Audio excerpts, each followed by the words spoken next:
Mais um vídeo, pessoal, do canal Geomilitar Mundo. Situação no Irã, hoje, 9 de fevereiro de 2026, segunda-feira. Hoje, nós vamos ver que nos últimos dias o mundo voltou a olhar para o Irã com a atenção máxima. Drones abatidos próximos a um porta-avião americano, tensão crescente no Estreito de Hormuz, protestos intensos sob forte repressão e uma economia que dá sinais claros de exaustão. Será que o Irã vai colapsar? Mas por trás do barulho das armas e do silêncio imposto pelo apagão informacional que continua, uma movimentação muito mais estratégica começou a ganhar forma. E ela pode mudar completamente o jogo no Oriente Médio.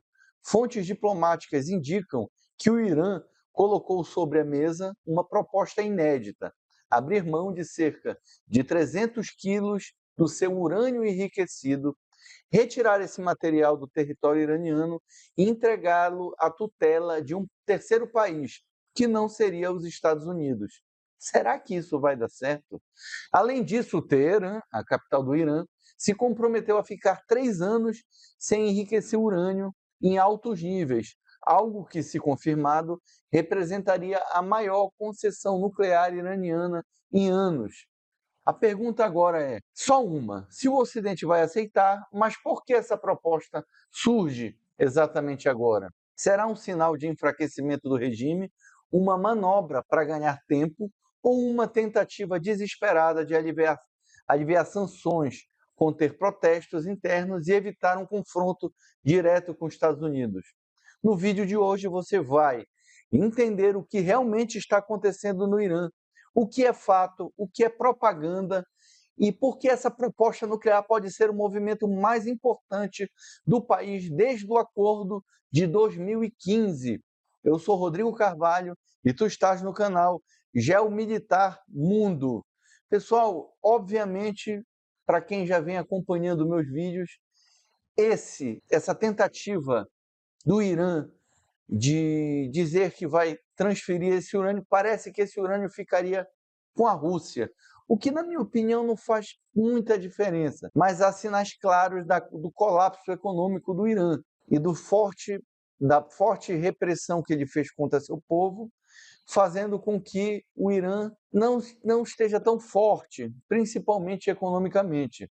Temos aqui até uma notícia que o Ozint traz para a gente, que o chefe da Organização de Energia Atômica do Irã disse o seguinte: a questão do enriquecimento de urânio a 60% depende de a outra parte levantar ou não as sanções. Só essa primeira frase já indica que o Irã precisa diminuir o estrangulamento econômico imposto pelos Estados Unidos. Nossas relações com a agência estão em andamento, mas a agência tem uma tarefa inacabada em relação ao ataque militar a instalações protegidas, que ela não pode evitar. A remoção do urânio do país não esteve na agenda, e se tivesse estado, outros países se ofereceram para ajudar nas negociações.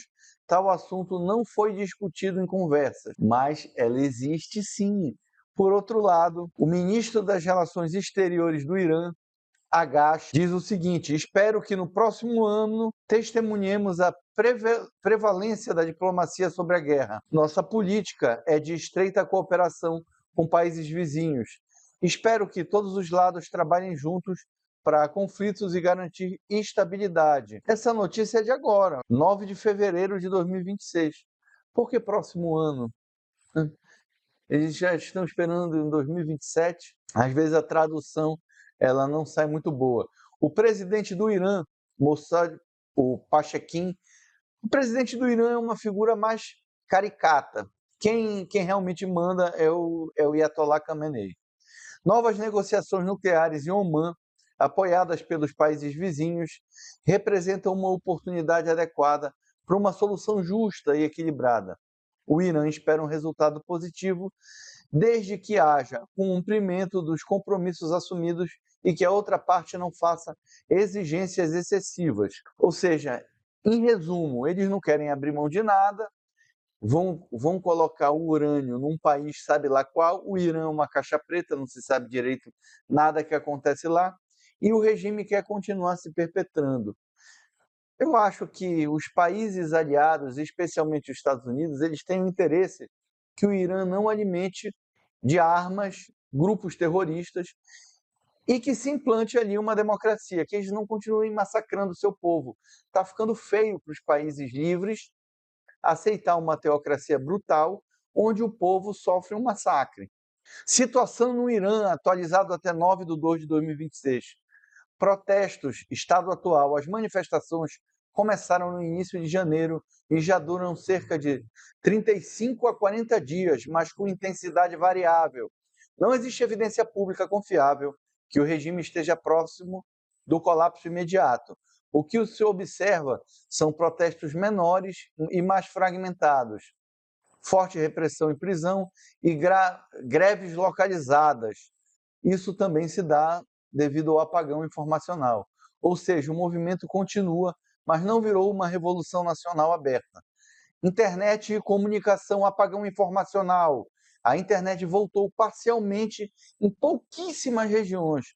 Plataformas estrangeiras continuam restritas ou com velocidade reduzida. Ou seja, tu não consegue ter acesso às plataformas de rede social abertas. Como eu havia falado no vídeo passado, o Irã está construindo como se fosse uma intranet, onde aquela informação ela circula só dentro do Irã e não consegue, pouca coisa sai, né? Principalmente para que o povo possa assim se comunicar, mas que seja rastreado pelo regime e a repressão aumente. Plataformas estrangeiras continuam restritas. O governo usa cortes regionais e lentidão deliberada. Muitos vídeos ainda saem do país com atraso. E sobre a Starlink, não há relatos de uso clandestino, não há confirmação de operação massiva.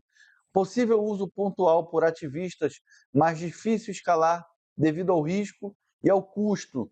Ou seja, o Irã está punindo severamente quem ele encontra utilizando antenas Starlink. A Starlink é proibida no Irã. Mortes e números reais, como também é proibida na Rússia. Para quem não sabe, apesar da Rússia utilizar a Starlink em seus drones, a Starlink para o povo russo é proibida. Mortes e números reais, o que sabemos e o que não sabemos. Aqui é onde tem mais confusão. São agências independentes. São 30 mil mortos em 2 dias. Massacre gigante em 9 e 8 de janeiro. Foi exatamente quando começou o apagão informacional, foi dia 8 e 9 de janeiro. Essa informação da quantidade de mortos, ela saiu do Irã com um pequeno delay. Mas depois de muitas agências internacionais buscarem informações, relatos de médicos, principalmente oftalmologistas, que deram relatos que a própria Guarda Revolucionária Iraniana deu ordem para que os seus soldados, seus militares, atingissem diretamente os olhos dos manifestantes. Esses números vêm principalmente de redes sociais, mídia oposicionista, estimativas sem verificação independente. Agora, como a gente vai verificar um número num país que é fechado para tudo? Não existe confirmação pela ONU, Reuters, AP News ou Human Rights Watch, mas existe um amplo estudo confirmando que entre 20 e 30 mil manifestantes tombaram somente no dia 8 e 9. O que há de mais plausível, segundo análise independente? Mortes na casa de centenas e poucos milhares, dependendo da fonte. Grande incerteza devido ao blackout informacional. Ninguém fora do país consegue confirmar números com alta precisão. É importante ressaltar aqui nesse momento, e abrir um parêntese, que o próprio governo iraniano, o regime iraniano, já admitiu a morte de mais de 3 mil pessoas. E agora eles classificam os manifestantes como terroristas.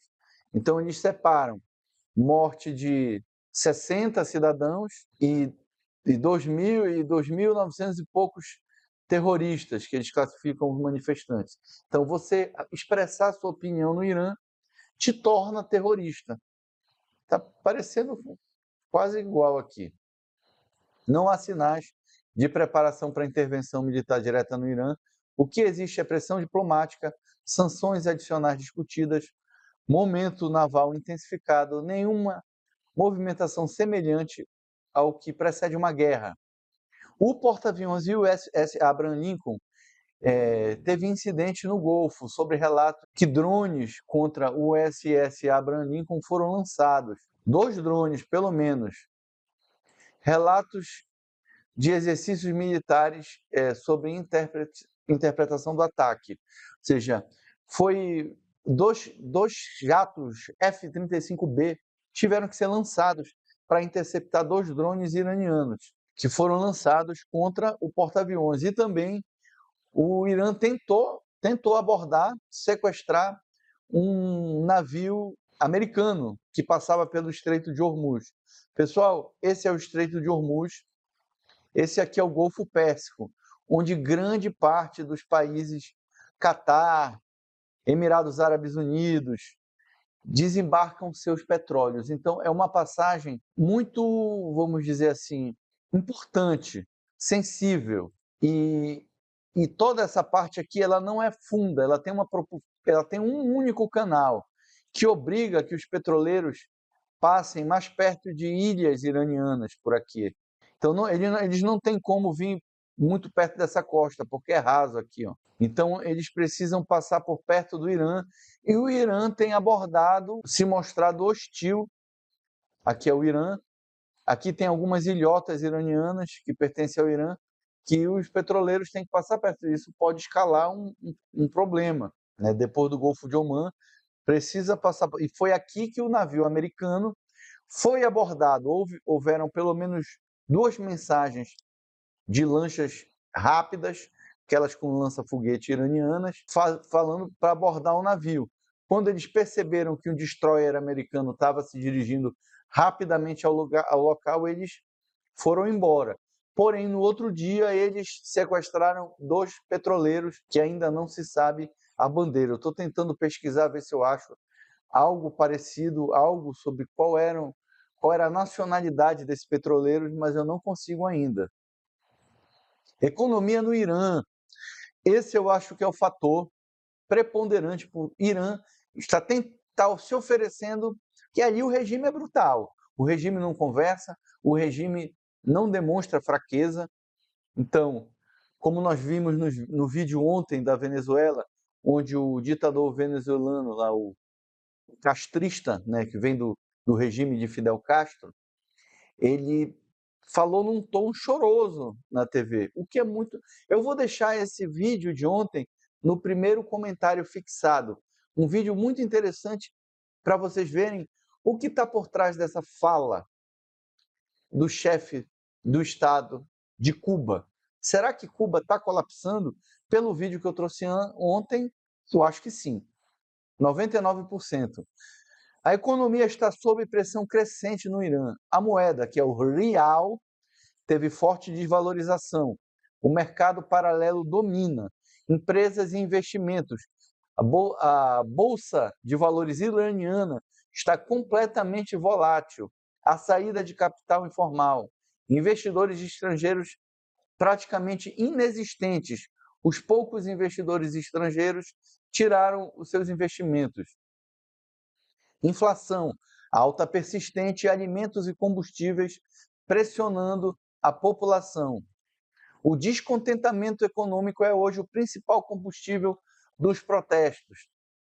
Eu acho que não. Eu acho que foi o que iniciou, como a população tem medo de protestar, iniciou-se o protesto sobre a situação econômica, logo veio o protesto querendo que o regime saísse, pois a população sabe que esse regime centralizado, com a pouca informação que eles conseguem ter, é ineficiente, é violento.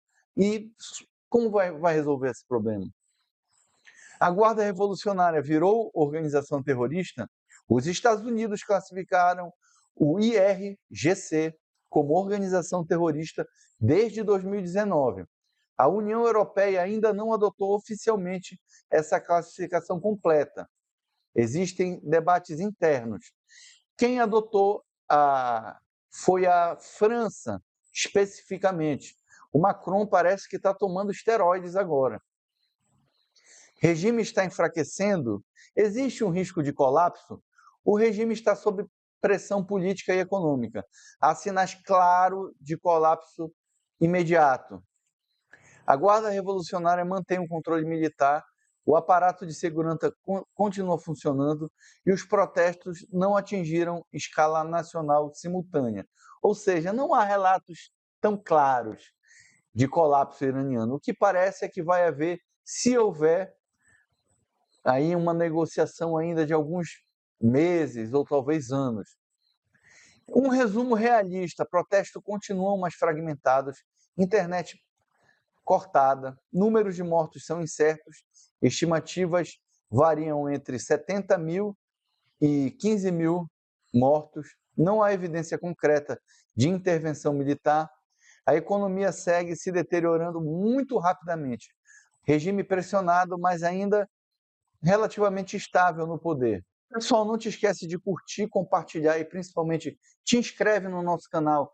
Eu vou deixar no primeiro comentário fixado o vídeo sobre a situação em Cuba, que parece que Cuba colapsou. Obrigado por assistir esse vídeo até o final. Eu vou deixar um QR Code ao lado, caso você queira apoiar o nosso canal. As tuas inscrições e as tuas curtidas no vídeo são muito importantes.